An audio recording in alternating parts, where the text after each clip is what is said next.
Hi வணக்கம். இன்றைக்கு சிவப்பாரியும் தக்காளியும் வச்சு ஒரு பிரட்டல் செய்வோம். அதில் மீனை நன்றாக கழுவி உப்பு தூள் சேர்த்து 10 நிமிடம் வைப்போம். நன்றாக கலந்து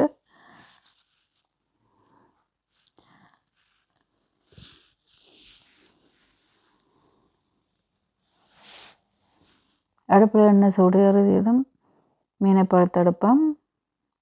நன்றாக பிரட்டி பொறுத்தெடுப்போம் மீனை.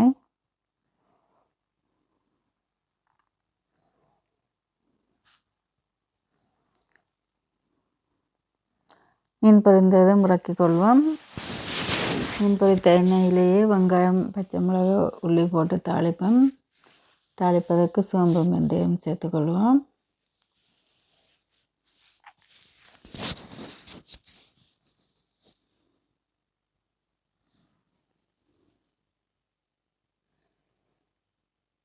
வெங்காயம் நன்றாக தாளிப்பட்டதும் கறித்தூள் சேர்த்துக்கொள்வோம். நன்றாக கலந்து விட்டு தக்காளி பழம் சேர்த்துக்கொள்வோம். தேவையான அளவு உப்பும் சேர்த்துக்கொள்வோம்.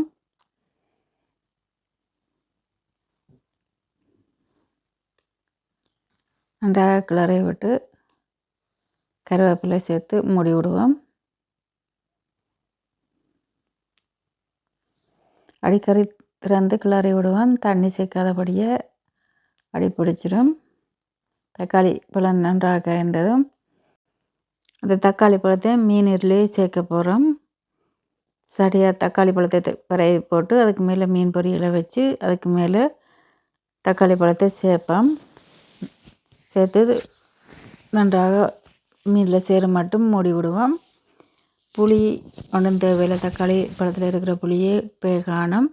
பாலும் சேர்க்கிறதில்ல. தக்காளி பழம் மீனும் சேர்த்து இப்படி செய்ய சுவையாக இருக்கும். நீங்களும் செய்து பாருங்கள். இது பொரியலும் இல்லை, கறியும் இல்லை, ஒரு பிரட்டல், பொரிச்ச மீன் பிரட்டல் சுவையாக இருக்குன்னு நீங்களும் செய்து பாருங்கள். நன்றி, வணக்கம். அடுத்த வீடியோ சந்திக்கும் வரை பாய்.